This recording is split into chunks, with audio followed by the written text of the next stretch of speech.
Oi, eu sou Vitória, sou do Quilombo Malcolm X e vou dar continuidade aqui ao vídeo que eu tava fazendo, né? Essa seria a parte 2, dividindo em duas partes aqui,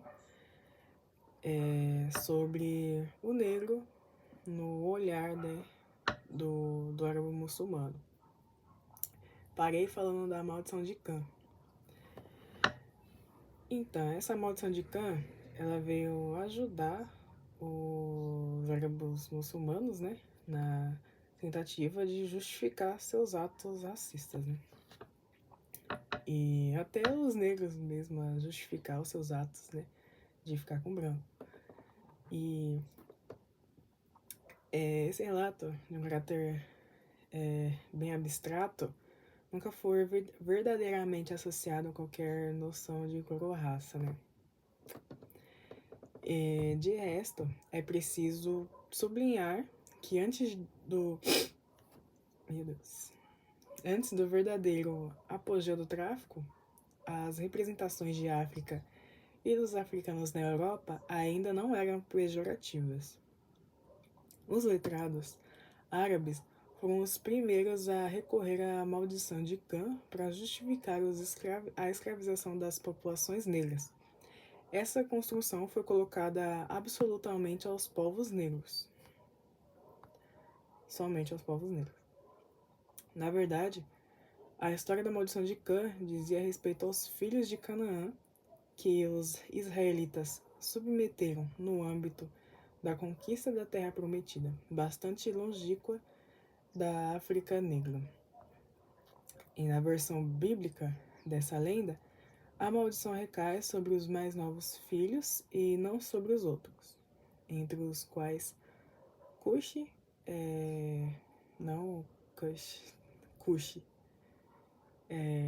que seria de o antepassado dos negros. Originalmente, os cananeus escravos dos israelitas eram seus primos próximos. Era, portanto, preciso encontrar uma justificativa religiosa, se não mesmo ideológica, para a escravização.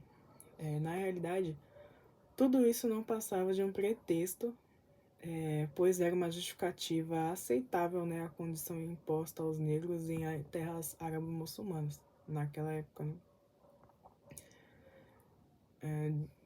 Talvez até um pouco hoje, né? Não tem essa parada de respeitar a religião do outro, né? Mas enfim, a evangelização, né? Parada da religião branca, ainda assim, é muito superior, né? Na cabeça das pessoas. Então, qualquer coisa que é falada, isso foi dito, é palavra.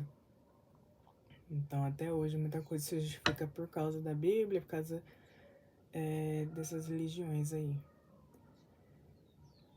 Voltando, né?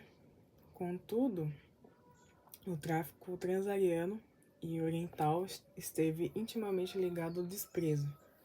Então, a palavra árabe abid, não sei se é assim que pronuncia, significava escravo e tornou-se, a partir do século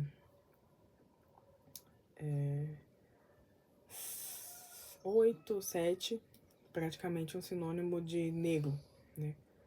Então, escravo e negro eram sinônimos na palavra árabe. Os julgamentos racistas aos africanos eram recorrentes nos trabalhos dos historiadores e dos geógrafos árabes, como já vimos, né? Como eu disse aqui. Fosse livre ou escravo, mesmo que estimado, o homem negro nunca era igual aos outros. Muito antes do Novo Mundo ou do Apartheid na África do Sul, no mundo árabe, uma segregação racial existia com os negros, ao lado de quem nunca se andava na rua, né? O tráfico negreiro árabe-muçulmano foi, portanto, uma das mais antigas vias em direção à hierarquização das raças.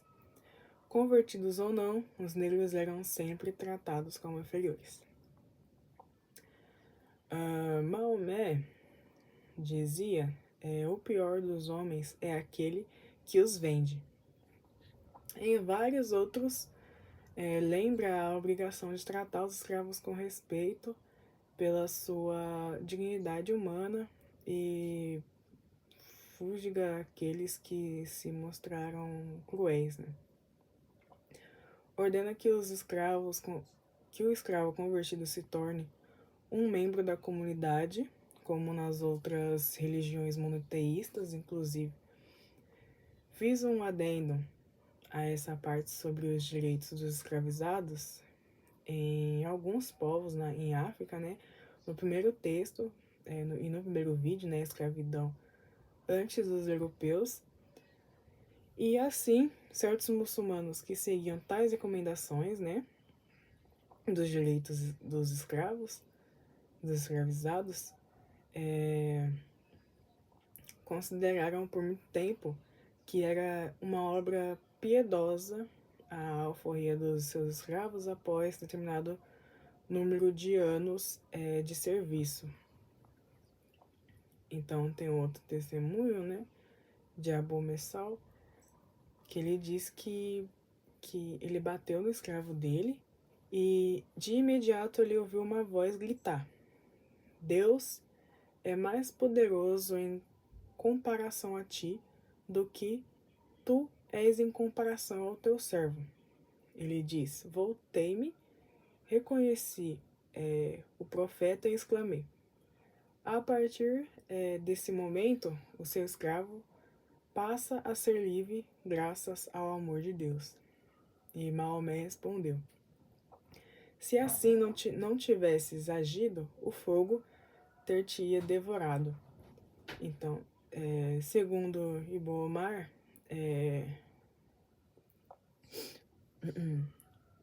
um dia um homem dirigiu-se ao profeta nos seguintes termos: quantas vezes não perdoei já ao meu escravo? Maomé, porém, não lhe respondeu. E por mais de 2 vezes o homem repetiu a mesma queixa sem obter uma palavra de censura ou de conselho. Por fim, na 4ª vez, o profeta retorquiu: se desejas merecer a bondade divina, perdoa ao teu escravo 70 vezes por dia, apesar das recomendações, inúmeros eruditos árabes ignoraram. No geral, né, dito tudo isso, que as sociedades do norte de África, a distinção fundamental entre escravos e homens livres responde sempre a um critério de cor de pele, né? Os escravos ou ditos descendentes de escravos são negros e homens livres são os brancos, né? E, enfim, se deu aí esse tema, por enquanto. Qualquer outra continuação vai ser em outro vídeo. Então, valeu aí, muito obrigado e tchau.